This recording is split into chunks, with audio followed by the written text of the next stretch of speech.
Alright, what up guys, this is Kong and today I'm going to be talking about Killing Bites. I started watching this, I didn't really quite have some time to really talk about the show Killing Bite. You got me interested because it was, I don't know, I just saw it and I'm like, what is this all about, Killing Bite? Check it out. So it's been 5 episodes and I just want to say Killing Bite, and it is Shina Morikatai Kanzia Sumita. Sorry, I pronounced your name wrong. Please forgive me. I'm not the best Japanese, not the best person to pronounce Japanese name. Forgive me. But let's talk about this. So, in episode 4, our main character, Ratel, if I believe I remember correctly. That's her, I guess, her nickname, not nickname, but her animal name, so to speak.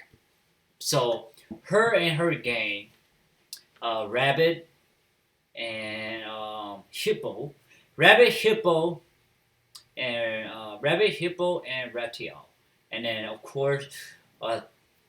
Our main guy here, he is you can say the player, not the player, but he's kind of like the owner, not the owner, but he's kind of like the puppet master, you could say, or the controller.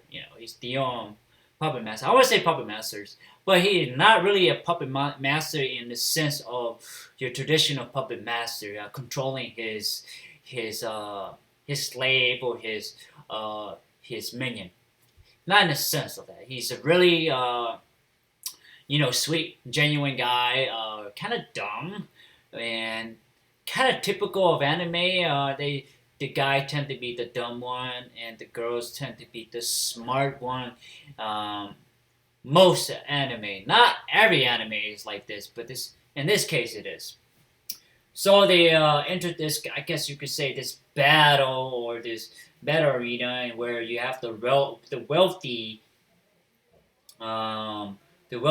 actually, you can say, own or support brutes, to go out and have these kind of fights, kind of like what that movie called, where Jennifer Lawrence, not Jennifer Lawrence, Jennifer in that one movie where they have to can't remember that movie. So basically, I have to think about it, and I'll come back to it. But they are thrown in this arena, this landscape, and they have to fight each other along with the puppet master telling them what they need to do, how to move in this battle arena, this battles landscape.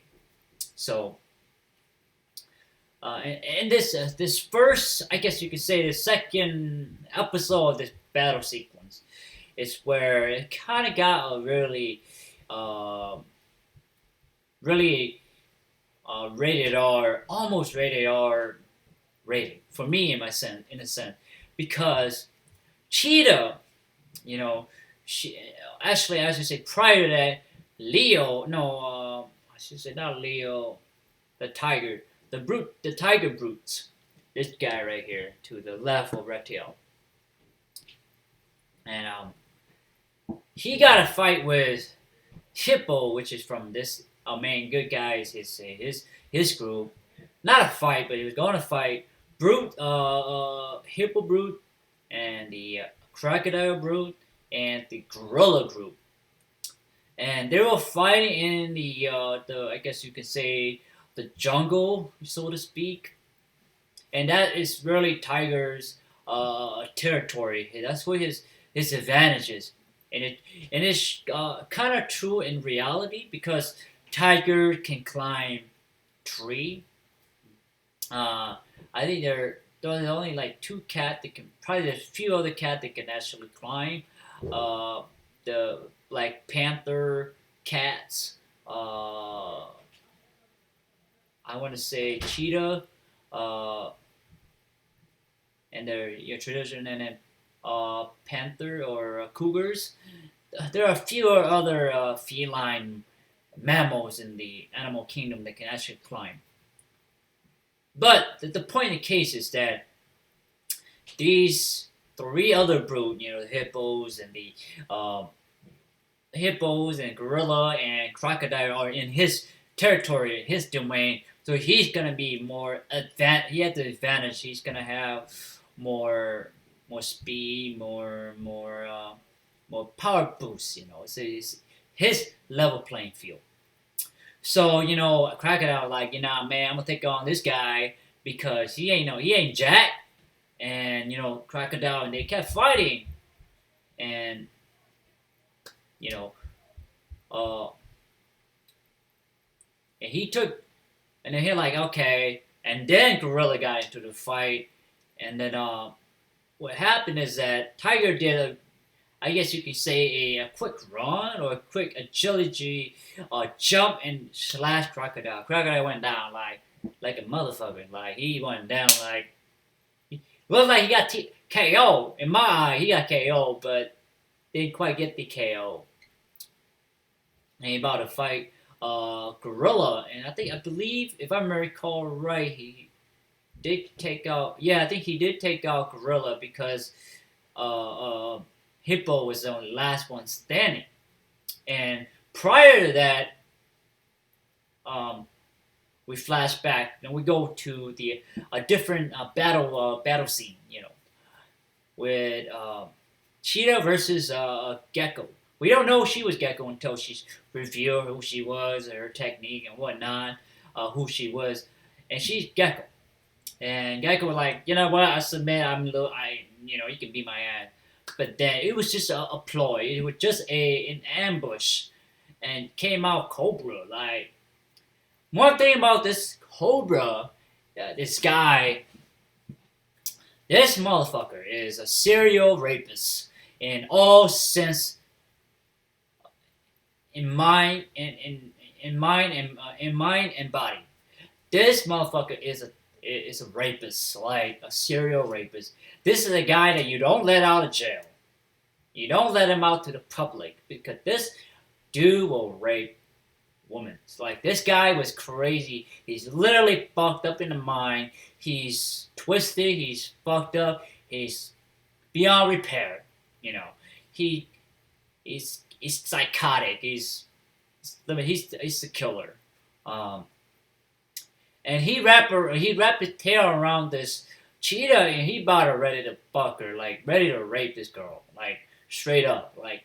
And this was at the point where, like, damn, this show is not for kids. This show is for grown adult because he literally touched her in the thigh, like he was ready to eat her up, like he was ready to rape her. Like this shit got real, like real quick. I'm like, damn.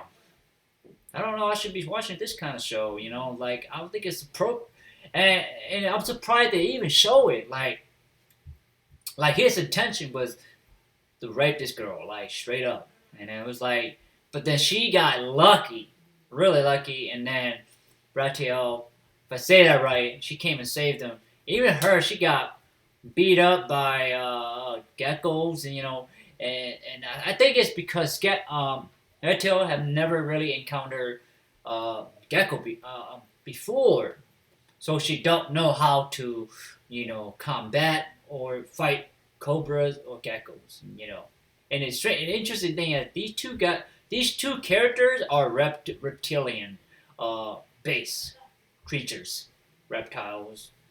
Gecko's reptile, Cobra's reptile, and it's like got to a fight and tussle. And then we go back to tiger and crocodile. Crocodile bit the arm, not the arm, but the leg of tiger, and just swing him everywhere. Which is,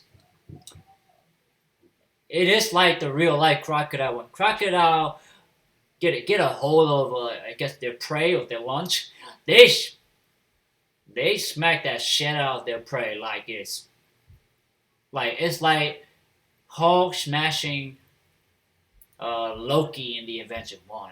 that kind of type of shit. And to me, I feel like, damn, Tiger taking a beating. And uh, then we go back to, Cheetos and Red Hill, and they getting their ass beat at this point. You know, you got a murderous rapist, and then you got this Gecko. You don't really have a sense of understanding who she is.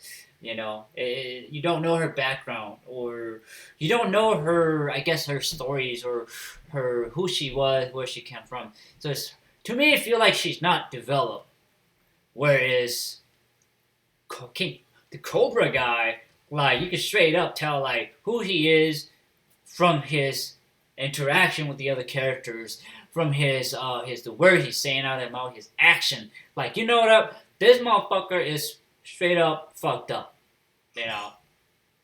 And so it's to me, and then maybe we'll get to know more about who Gecko really is, where she come from, why she's doing this, why she's participating in this. So yeah. So, and that's where we are at with this Killing by episode 5. I like this kind of I love fighting. To be honest with you guys, I love fighting, especially in anime. And this is really unique because it take on the animal trait, and hopefully they really take some ability from the actual animals and trait, and then use them in a way that makes sense to the characters and how they can combat each other. And hopefully they kind of create a technique, kind of like Hunter x Hunter. That's what I like about Hunter x Hunter, because each individual are really unique, and they have their own technique and their own variety of attack. And here is really unique. It's like based on the animals in the animal kingdom, and then they have to fight each other. And I thought that was cool. I thought that's like, it's a different, unique, it's a twist to the fighting genre, anime genre. So it's like, you know what? I'll keep watching, and plus, I like the girls. The girl here. They're cute. They're fierce, and they're like downright badass. Like, you know what? I watch it and see how this goes, how it progresses, and how the characters can grow in their fighting style and as a person and as a fighter. So yeah, this episode is not for kids. It's just not, because there's a lot of adult content in this episode. It's just straight up really violence, like mentally and physically and visually violence. It's just not for kid at all. It's just it have that violenceness to it. Guy who want to rape women. It's just, and you want to murder and rape them. I mean, it's just like on the extreme, really extreme. And it kind of makes sense to the character of a Cobra, the Venom, wanna, paralyze the animal, kill him. And that kind of makes sense when you think about it. But it made the character really demented, really fucked up. And that, yeah. But anyway, guys, have you seen or watched the show Killing Bite? What do you think? Do you like it? Don't like it? Do you like this twist from taking animal trait to the actual human? What do you think? Let me know in the comment section below. I would love to read them, see what you guys think. And again, please like, thumbs up, share, subscribe, and browse my channel. And press that bell button, guys. I really appreciate you do all of that for me. I really appreciate it. But anyway, guys, most importantly, I want to thank you so much for your time and effort to watching my review of Killing Bite episode 5. I'm going to be doing this episode by episode once I get a habit of doing this. It's all about making a habit of, setting a schedule and doing this. Like I've done for Dragon Ball Z, and I've done it for movie reviews. So anyway, guys, thank you so much. Take care. Bye-bye.